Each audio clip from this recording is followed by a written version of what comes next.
Good morning, Kate. Hey Cheryl, hi, how are you doing? I'm excellent, excellent. So we both wore black today. Yeah, you got the memo. I did. I envy the polka dots. I'll send some through to you in the post and all the Oh, rest of thank it. you very much. Little post-it notes I could like. That might work as well. So That might. tell everybody what we're going to be talking about today. I I think following on from last week's discussion, I think sliding into intuitive eating might be something to talk about because people kind of throw that expression around and what does it actually mean? So I don't know if what your thoughts are on that or if that's a good topic for you. Actually, I think it's a great topic, and we got such great feedback last week from doing that session about the moderation and how it Yes, was never really going to work for somebody with the disease of addiction. I think this piece is a real natural follow-on to that. I mean, I yeah, have you're to be right. honest, it sounds absolutely lovely, doesn't it? Um, Mhm. Being guided by my beautiful body into making delicious selections from a smorgasbord of delights that will never have any impact on me and will just be swallowed and absorbed into my body, and I will continue to sail through life blissfully unaware of of anything that has continued to trouble me for the past 45 years around what I pick up and Right, put inside my mouth and of is absorbed course. within my body. So Right. I'll just start off with an opening gambit that as an idea, I love it. Okay. Because what does it mean? Like, can you trust your intuition? Can you trust your can you trust your body as a person with an addiction to sugar and processed foods or someone with an eating disorder? Can you really trust your intuition to eat what is nurturing for your body? Um, Cheryl, I love that question.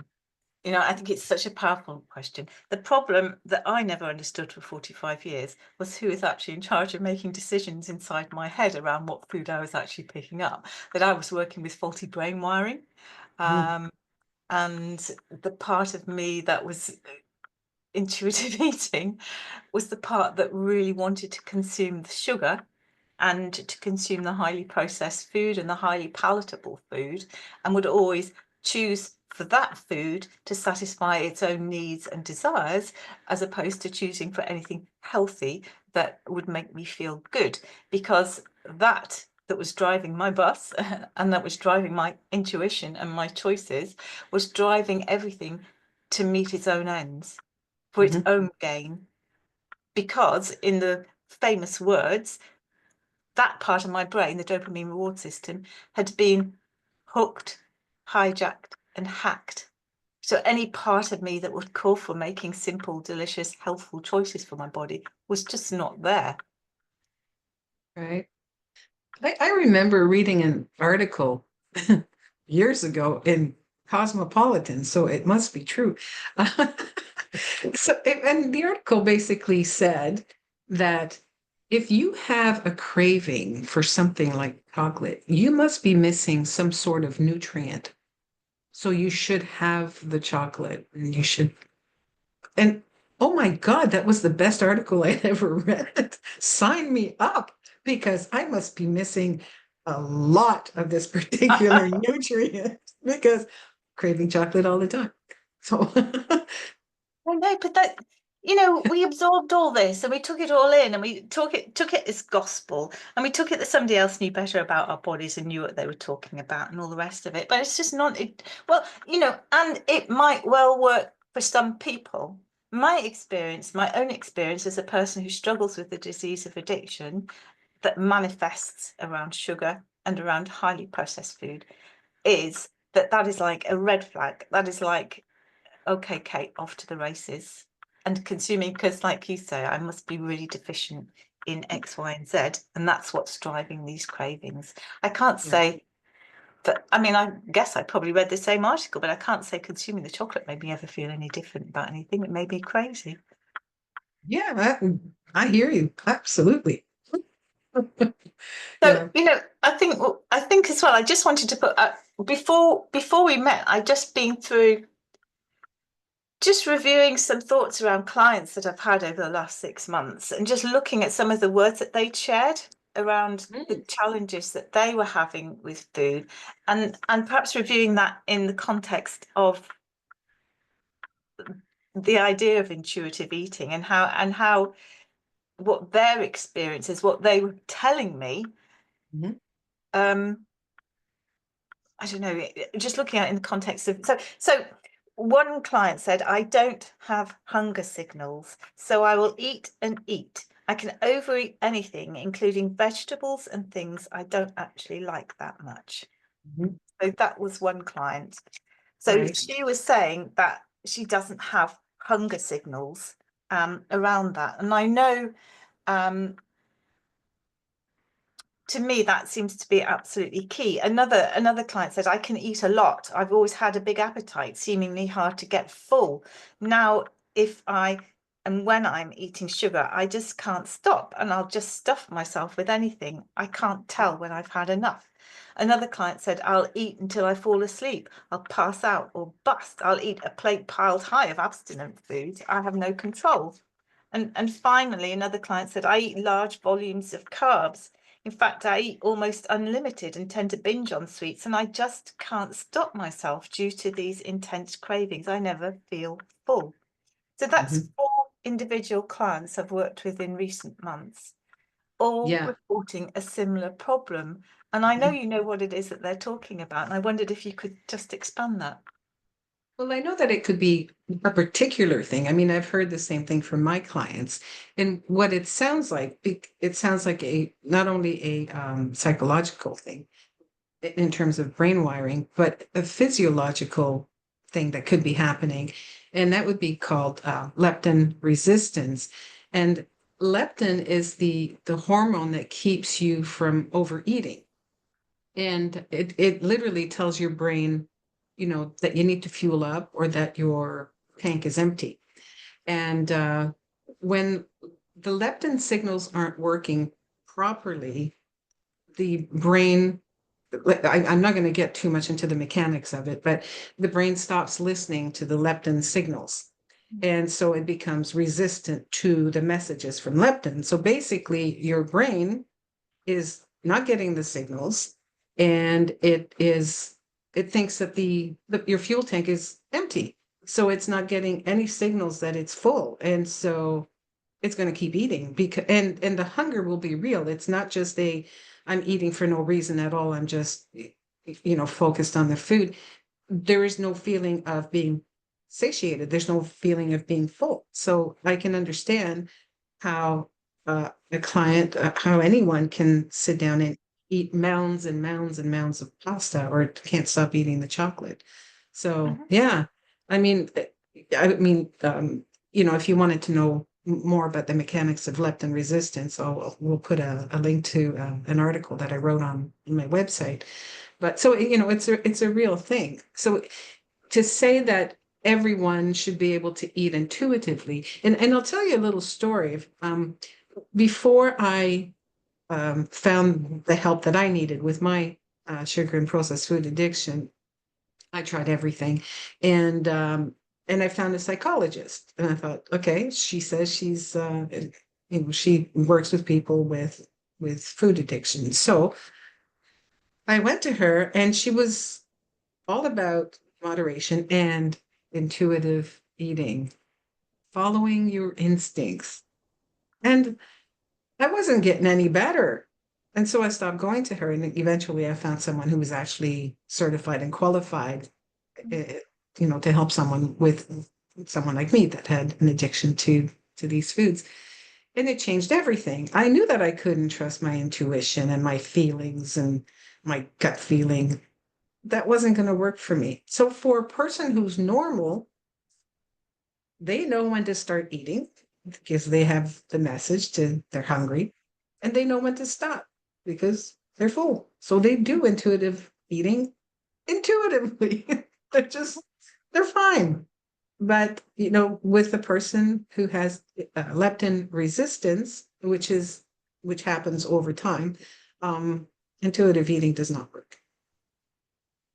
I think I would have to come to the same conclusion.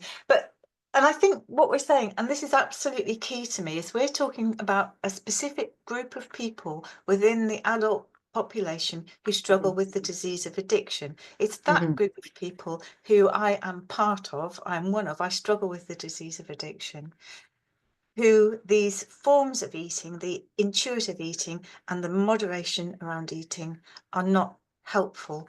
So, for example, in the UK, I read a statistic that said 4.3 million people in the UK struggle with obsessive food thoughts, with the insatiable cravings and a hidden addiction to sugar and highly processed food. So I'm talking about a specific chunk of people within the greater population. It's not everybody. And that's reflected in what you're saying, that maybe if you're not part of that 4.3 million group within the UK, the rest of the population might well be able to manage intuitive eating and the moderation eating that we talked about last week. But for this small, select, highly privileged group of people who struggle with the disease of addiction, it ain't gonna work, because what is driving our instinctive urge to eat, what is driving us is not, it's not us. It's hard to describe, isn't it? I don't know what I'm trying to say. Can you help me around this? Yeah, well, I think that if being wired the way that we are means that we're not we're not functioning in a normal capacity when it comes to certain foods or certain chemicals. So our brains are just not wired to be able to make those kinds of decisions, to be intuitive around food. We just don't have those resources in our brains. I think that's what you're kind of Yeah, alluding very to. much. It's this part where the dopamine reward system has been Mhm. hijacked. And because of our response to what is a psychoactive drug, which is the sugar. And it's that need to consume more to stop us feeling those dips and that longing and that desire for. I'm tying myself up in circles around this, but I am clear that, oh, I'm not clear because my brain's completely gone today. I'm No, really no, struggling. that's okay. That's That's okay. interesting, isn't it? It's a difficult thing to explain with words, I think. It's especially because I think we're trying to I mean, we're talking to people, hopefully our audience is filled with people who identify as perhaps people with food addiction, but I also hope that people who are not addicted get a message that we're not all the same. And so we're not wired exactly the same way as you are, which means, these concepts might be very difficult for you to understand. And sometimes they're difficult for us to explain as well. So yeah, it's easy to get a little bit muddled up when we're trying to um, put into words what the physical and emotional um, things that are happening in our brain. They're hard to describe sometimes. Yeah, very much so. I think what I really want to make clear is it's not that for some people, perhaps intuitive eating does work, and for some people, Mm, moderate eating will work. But as a response to dealing with and pushing out of the disease of addiction, it doesn't work. It's not helpful right. around that. Where we Yeah. found that the only response that works well is to get out of the grains, to get out of the gluten, to get out of the sugar, to get out of the inflammatory seed oils that are causing problems. It's almost like the focus has to be on detoxifying the brain, Yeah. getting all those poisons out of the brain and out of our diet. So it's got a chance for what we would call inflammation that's occurring Mm, in the brain to calm down and to yeah. allow the brain to reset so that we can move forward. Sugar tends to hijack all our responses and keep us stuck in that limbic part of our brain where we Mhm. react, where we fall into fight or flight or freeze or fawn and have very instinctive responses in the moment. We don't seem to be able to get back up into the prefrontal cortex where we're able to make good executive decisions, where we could perhaps look at the food, take a paused breath and choose for a good healthy salad as opposed to the cakes that are sitting behind the bar at a fancy cafe that we're going to. But when you're in the food and you're struggling with the addiction, it isn't possible to follow the intuition or be guided by those responses. I totally agree. And that's exactly what I was going to say. It's really nearly impossible to trust your intuition as long as you're in the food. And, you know, perhaps later on your recovery journey, you'll be able to start trusting your intuition. I know that when it comes to leptin resistance, that too can um, adjust, and you can get back to a um, healthy balance, and you know your receptors and everything starts working better. But that takes time. That takes time. And Yeah. that trusting in your intuition part comes from the detoxification process, doesn't it? The cleansing process, the starting to form, when you're in the sugar, your brain is essentially misfiring Yes. with faulty wiring. So what we're having to do is to reprogram the brain, and then we can start almost like when it's recuperated, when it's recovered. Mhm. That's right. Then you That's can get right. in touch with your intuition because you're making decisions from a different place, not from that faulty instinctive limbic part of our brain that really isn't helpful. Right. And that part of the brain that's really been hijacked by the sugar and our Yep. responses. Yep. I agree. I agree. I mean, you and I have read many books that from various authors who they're all about the intuition and trusting your instincts and eating. I think what's the other term? Mindfully. Oh, I'm minding what I'm eating, all right. You know? The absolute classic example of this, and the woman who really dominated my life for a chunk of time because I really wanted what she had to say. I've got rows and rows of her books up on my shelves for old time's sake. I haven't burnt them yet, but I might be inclined to do that. Was Janine Roth. And I absolutely, I went through a phase where I really believed it was possible what she was sharing. But I found out it wasn't. So Janine, and I hope I'm not misquoting her, but I have read this in one of her books, would say, if you are craving M&Ms, fill a pillowcase full with M&Ms and just eat them until you've topped out that craving. And you won't ever want to eat M&Ms again. Well, I don't even know if that's that. I don't, I would be so terrified to do that because I have no break. I wouldn't be able to stop. Not helpful. Another one of her book titles was When You Eat at the Refrigerator, Pull Up the Chair. Right. Right. Yeah. Again, maybe it's the correct course of action for a different illness. Maybe that's the correct course of action for somebody who's struggling with harmful use. Yes. Maybe with some sort of eating disorder, a binge eating disorder, or something like that. Hmm. But that is not an addiction. That is not the disease of addiction, which is very No. much faulty rewiring and something that we have to work on to reset. Right. There is a fundamental difference. There's also a Right. strong belief, and I hold this belief, that a lot of people who are diagnosed with an eating disorder, actually, it is an addiction that's underlying the issue around that, just not, they're treating Yes. the thing, Well, which is interesting. they share so many similarities, which is why it's difficult to diagnose, which is Mm. why, I mean, for you and I mean, we have a diagnostic tool that we can use.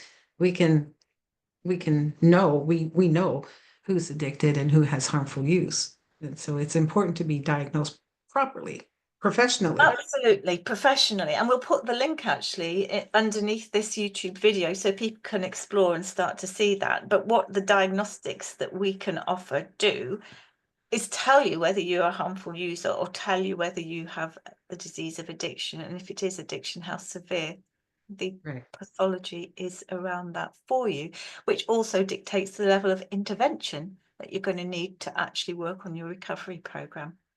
And there's Right. no instant fix, is there? There really No, isn't an instant fix to this. no, no. No, and I think too with the diagnostic tool that we use, you know, it's very different from just doing a little questionnaire in a magazine or on a website somewhere where you have four questions, and if you answer these four questions, you know, you could be addicted. Okay. Uh, no, you need to do a lot No, more than that. it's very different. I mean, we start with the tool that's called the S Uncope, which has those 6 simple Yes. it's a screening tool, basically. Like there's Yeah. a lot of other screening tools out there which you Yeah. can use, and that gives an indication of whether addiction could be an issue for you. But the sugar tool that Bitten Johnson's created that we're talking about is incredibly powerful because you get to see in black and white how how the disease of impact, when it started, when it debuted in your life, when it actually kicked in and became set in place as an addiction. And for many people, they'll find it is usually in teenage years, if not earlier as a child, and then see how it's impacted the whole life. We create a graph, a very Mhm. visual representation of what's gone on and how the addiction has actually affected your life. So as a tool, it's so, for me, it was like the missing piece. It was so motivational to actually see my life and see how much I'd given over to an obsession with the sugar and the processed food. So you're right, Yeah, absolutely right to point that out. It is yeah, completely different to the other yeah. tool. So the big difference between a screening tool and a diagnostic tool. Yes, exactly And that. people mix them up. They do. And, I would want to be sure, as sure as I could be, because, as we've said before, if it is harmful use, moderation might well work, go down that path and all the rest of it. But if it's addiction, you're just going to waste more time believing that or intuitive eating or mindful eating or whatever you want to call it is going to help. What I do take from all these different modalities and different ways of eating is just the profound need to rediscover self-love and self-compassion and learning to be kind and learning to love ourselves when maybe for some of us that love has been lost or clouded or hidden by the sugar. So that's what I take from those pathways, but I know they'll never work for me. Right. Yeah. No, I hear you. I echo everything you've just said. Mm. Yeah. Fascinating subject matter. Absolutely. It's huge, isn't it? I mean, we've between us, what we must have got about 80 or 90 years of experience of how not to What not to how do. not to create a recovery program. And I'm Yeah. really like the person who makes a lot of mistakes, but by doing that, I do find the way through. And that's the only way out of this is through it, isn't it? Yes, I would love to be able to help people before they have to go through everything that you and I have gone through. I'm in my early 60s and I'm thinking I would love to grab someone when they're in their 20s and 30s and just save them from all this hardship, because I mean those addiction symptoms show, like you said, they show up in sometimes in very young children, but teenage years you start to see it starts to map out, and there's a definite line that happens. And oh yeah, I sometimes go shopping, and of course I'm not a judgmental person, but I'm an observant person. Yeah. And I'll be walking through a major store like a Costco. I don't know if you have them in the UK. For sure. And yeah, and I think I could help you, because you can see what's being put in the cart, and oftentimes there's no food in there. It's all processed stuff, prepackaged, and you think, oh my God, this is not right. And their skin color is all wrong, and the you can tell they're carrying excess weight oftentimes. And I mean, I'd love to help people much sooner than before they hit their 50s and 60s. Yeah, I know people have their own paths to walk. I think all we can do is share and share and share. And I've made those Costco disasters. It is industrially produced foodstuffs on a magnificent scale where one loads Mhm. up one's trolley with these 2 kilogram blocks of cheese and comes home and hoofs the lot in a week, That's tricked into thinking buying these industrial scale size portions are going to last. Oh yes, I'll buy that because that's going to last for months. No, No, no. it doesn't. Um, It's just, it, yeah, it just makes you think that these portion sizes like are normal. It's not normal to have restaurant size portions in your fridge. It's not, you no, know. You're gonna eat and it. that's right, and all of that plays into whole thing. I mean, everything's like all the Christmas ads are kicking in on the television at the moment, and there's such a intermingling of emotion and love with food that just breaks my heart actually to see it at the moment. I know. Um, and believing to show love, one has to, give all this food. It's such a, but at the end of the day, knowing that the manufacturers behind it are actually manipulating us and just doing it specifically with one end in mind, which is to Mhm. sell, sell, sell. And we've Yep. been caught up in that. So Yep. maybe what we do is like a quiet act of rebellion. Hmm. That's interesting. It's Yeah. just standing up for truth and identifying with that truth, not wanting to waver from that truth, and knowing that if I do waver from that truth, that is not who I am. That is Kate with a personality disorder on sugar. And Right. like we said at the beginning, it's not everybody who struggles with addiction around food, but goodness me, there's a huge number of people who really, really do. Yeah. Yeah. So I wonder what we'll chat about next week. Well, it's been an interesting conversation. It's sort of gone up here, I and then know. my mind went blank. So we came down here, and then it's like, but that's kind of like a journey of recovery, isn't it? In itself, It is. figuring out what to do. I don't know. I love chatting with you. It's just really interesting, just broadening out our experience and Yeah. trying to find answers and to just offer them to everybody who's listening with an open hand. I remember when we first started to meet via Zoom and we would have these fantastic conversations. And then we thought, well, wouldn't it be nice to be able to help other people? What about if we just started recording our chat sessions? And I mean, there's nothing scripted. We don't know what we're going to say. And then, so when we draw a blank, well, maybe we got into our heads a little too much while we were talking and we forgot what we were going to say. And I think that's hopefully people will see that that's part of our integrity. That's part of our honesty. This is us, warts and all. And we're not perfect. And we're still on the recovery journey ourselves, and we will always be. But life is great. Recovery is awesome. This is a little difficult in the beginning. But anyway, so that's why we're doing this.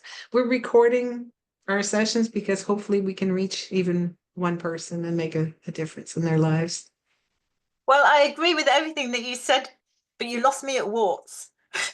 Oh, I'm not claiming that one. They are, you're right, that's it an is expression. unscripted. We never know. And actually somebody reflected that to me in one of the writing classes that I do. Kate, you're like a Christmas present. We never know what's going to come out of the box. And that's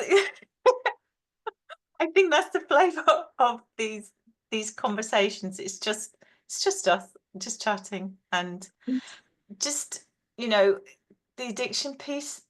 I'm not going to say it destroyed my life, but it was a very huge part of my life for so many years, and I didn't even know it was present. Mm, yeah. Yeah, it's definitely it was definitely a rough patch along the journey, but if what they say that the journey is the destination, then it was all part of what's made us who we are today. And I mean, 4 years ago, I would have never imagined that I would be helping people with addiction. I I don't know. know, and I've just thought of a great question to leave folks with, Oh, which is to ask people to ask themselves, what do you think your future will be 5 years from now without changing anything? on that note, I'll stop the recording.